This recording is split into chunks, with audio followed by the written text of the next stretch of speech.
Alex Mahajer. It is Tuesday, October 7th, 2020, and with 7 days left till Election Day, I'll be welcoming Olga Lautman. She's an investigative journalist and researcher with an expertise in Russia and organized crime. We'll be talking about the continued active measures to interfere with the American elections and Trump's relationship with Vladimir Putin and the Russian oligarchs. All this and more on the AM Report.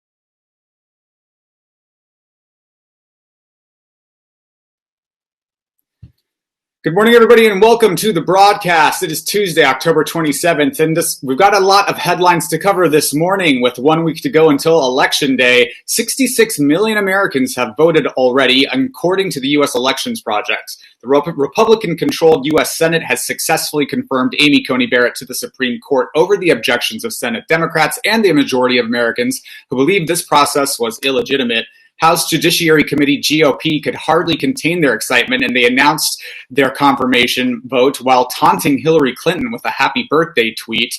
The five conservatives on the Supreme Court have affirmed an appeals court ruling overturning a decision that would have extended Wisconsin's mail-in ballot receipt deadline by 6 days.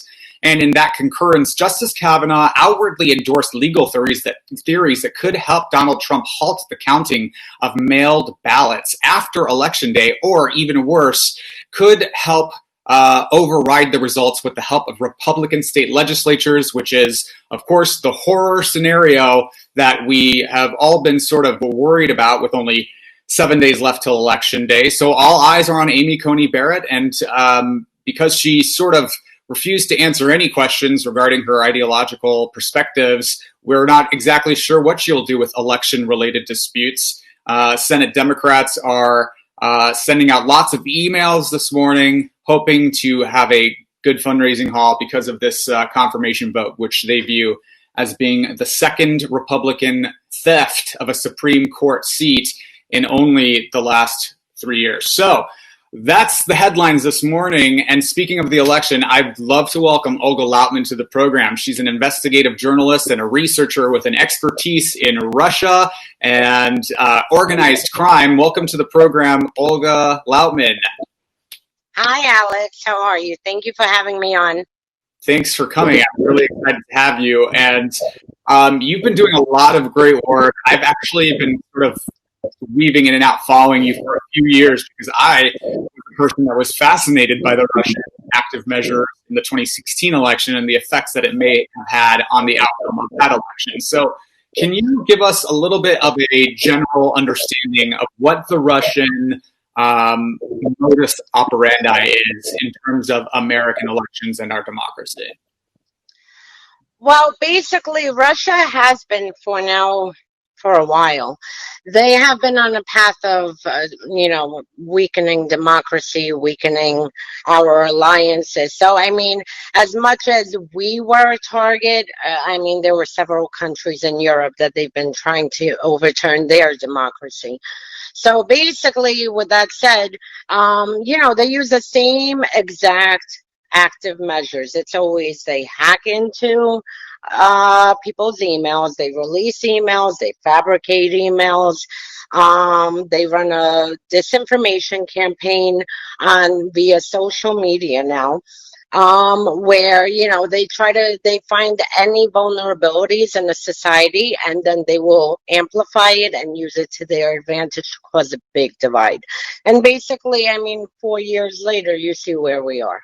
Right now, we are so divided that you can't even have a normal conversation. And a lot of it has to do with their active measures, which, by the way, they've been doing for decades. We just never had, the Republican Party and the U.S. president who was assisting them in doing this, Yeah, and speaking of the U.S. president, there have been a lot of questions raised over the last few years about Donald Trump's relationship to Russia and to Vladimir Putin. We recall during the 2016 election, he denied ever having met Putin. And I actually have a video here of a little of best of Donald Trump in 2016 and some of his contradictory statements that he made on the campaign trail. Let's take a look at that.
So, Olga, it's a best of, and it's his denials of ever having known Vladimir Putin, and then years earlier having said that he does know him. The evidence that he's taken all expense paid trips to Russia since the 1980s on the expense of the Russian government, which, by the way, was funded by the KGB at the time, which is their spy operation. What exactly is Donald Trump's relationship to Russia in terms of what we know from reporting, and why is that problematic? Well, his relationship goes back actually to the late 70s with Soviet immigrant who came to the U.S. And you're correct. Since the 80s, he has been flirting with the Soviets. He took that trip in 1987 to Moscow, which was arranged by KGB, and they would have been, monitoring and following him. And it was basically a dangle, because they invited him. I mean, who would believe that during communism they would want gold towers in the middle of Red Square? Showing capitalism. Like, that's absolutely absurd. So it was a dangle. But what's interesting from that trip is that when he came back, he, who was known to be cheap, took ads out and basically ran Russian talking points in the ads, which is that we shouldn't be paying, for defense of Japan. We shouldn't have, be this close with our allies. Our allies need to pay more. It's basically the same exact thing as he's doing with NATO. Since then, he probably for the past 40 years, he's been involved with Russian intelligence officers, Kremlin-linked oligarchs. I mean, they literally flood every single property of his from Tower Fifth Avenue to Sunny Isles to Kazakhstan to Panama. He was involved with them. Baku. I mean, it's endless. The amount of money that he moved for the Soviets and then the Russians doesn't end. As far as for presidency, I mean, his loyalty lies with the Kremlin, and it has been, he has demonstrated it over and over. He has betrayed our allies. He has attacked our NATO allies. I mean, his, allies that he considers are Russia, North Korea, and Saudi Arabia, whereas, our natural allies, he has alienated them. He pulled troops out from Germany. We found out the report that there were bounties put on American military. He betrayed our military by calling that a hoax. I mean, he's shown over and over that his allegiance is with the Kremlin. And we are in a very dangerous situation. The Kremlin helped install him. This is how I got involved because I monitor Russian, media and social media my whole life. And I saw the active measures being played out on the Russian side in 2015. I mean, for me, it's normal to see because I'm half Russian, half Ukrainian. So this has been happening in Ukraine forever. But for them to be directing it so directly at America, that is where I got concerned. And I mean, it never got stopped. He got in and he's done everything to basically every American who tried to defend the country, he accuses of treason. And every single American who helped him steal 2016, he, considers them a patriot. So, and we've seen 4 years later, I mean, I say he's like a kamikaze pilot. Like he came in to America and he's doing everything from the inside to implode us here and to destroy our image, our standing, our relationships on the world stage. I mean, the KGB couldn't have asked for anything more successful than what they're getting. Right, and 17 intelligence agencies reached a consensus in 2016 that the Russians had been attacking our democracy via these social media attempts to divide the electorate, infiltrating activist groups, and perpetuating racial messaging that was very divisive. They had actual people joining these Facebook groups to write comments and troll them. And then we learned that they actually have attempted to hack our voter systems.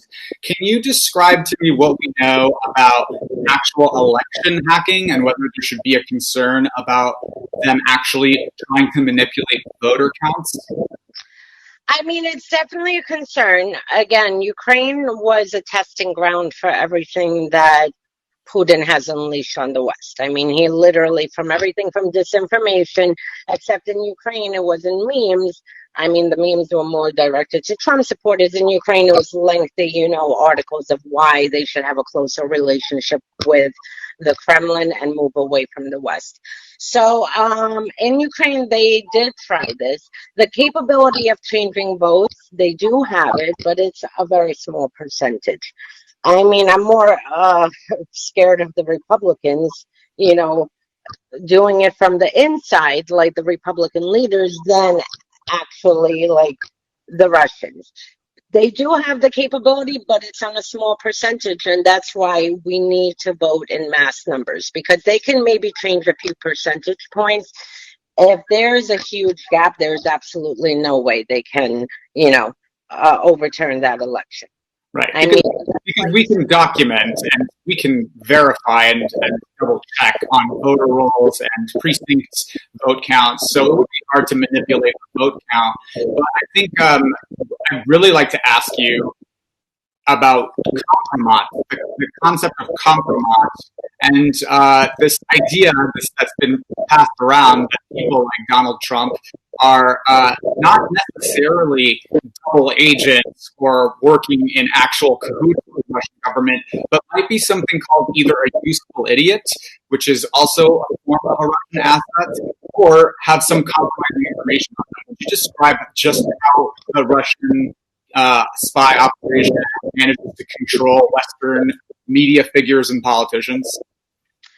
All right, so compromise obviously does exist. That's one of their oldest methods. I mean, they always try to find compromising information or something that can humiliate or destroy, someone's career, and then they'll use it against them. Sometimes they'll even approach people and they'll start off small and continue upping it until that person crosses the line, and then, they have enough information now to blackmail him.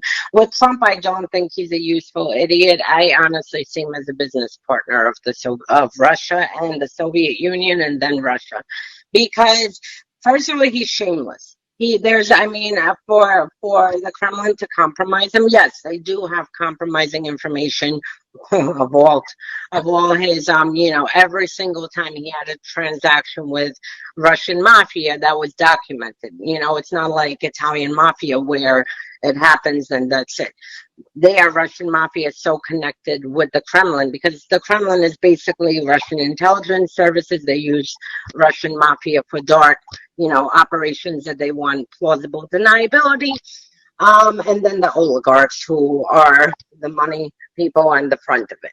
Um, so with him, they definitely would have compromising information, but I see him more as a partner with them.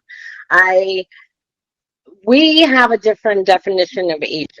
With us, it's, active agents, whatnot. With the Russians, they target political people and they'll list it as an agent, but they'll target them, for their access to political figures or for media figures or whatever avenue it is that they are going. So it's not necessarily when you think of a Russian, someone who's an agent that, they're running and dropping off some kind of like information and then marking an X on a tree and then leaving like Hansen did. Well, there are many different ways that they work. And even with as far as media, you saw with the report, when Manafort was working for Yanukovych in Ukraine, how he hired the Wall Street Journal. I forgot his name, but he hired the Wall Street Journal reporter for two reasons. One, to prop up Yanukovych's image, and two, to run like a dirty operation against Hillary Clinton and tarnish her image because she was Secretary of State. So they do use media. I mean, and sometimes a lot of people in media could be labeled as useful idiots, but you'll see like, a few who you see them touting the Kremlin talking points, and that's where it becomes a little more evident. And then it's just, as far as our media, the problem is that our media just doesn't, a lot have never like worked in that part of the world to understand how common it is, like in Ukraine and Belarus and Kyrgyzstan, Kazakhstan, this happens. I mean, this is like a daily occurrence where somebody's loyalty lies to another country for money or for, business relationships or whatever the case is. Absolutely. Thank you so much for joining the broadcast this morning, Olga Lautman. This has been Olga Lautman. She is an investigative journalist and researcher who has done a lot of reporting on Russia and organized crime around the world. Olga, where can people find you and support your work? Well, I'm on Twitter mainly right now. I'm expanding, but right now I'm on Twitter and under my name. And that's it. And eventually I'm gonna, after elections, right now I'm too busy monitoring elections to make sure, that we can get a handle of everything coming. After that, I will. And I am starting a TV show on HAPS. I've been, the past few weeks I've done it, but I am going to continue and try to get more into a routine weekly show where I can discuss overseas events and Russia and in general, U.S. politics. Fantastic, because there's a lot there, and we could use some more dedicated reporting to that. So thank you so much, Olga Lautman, for joining the broadcast. This is the AM Report for HAPS News. I'm Alex Mahajan. We are live every weekday morning at 7:30 a.m. Pacific, 10:30 Eastern. All of your quick political news and headlines to get your day started right. If you like this journalism, please consider sponsoring it. Visit me at haps.tv/@Alex. Consider buying me a cup of coffee. We will be back tomorrow with Jillian Freeland. She's a candidate for Congress in Colorado, and she'll be talking about the state of the race. There's only 7 days left till Election Day, and if you haven't yet, get out there, vote early, vote, vote, vote. IWillVote.com if you need help to find out how to make a voting plan. Thanks so much, and we'll see you all tomorrow morning.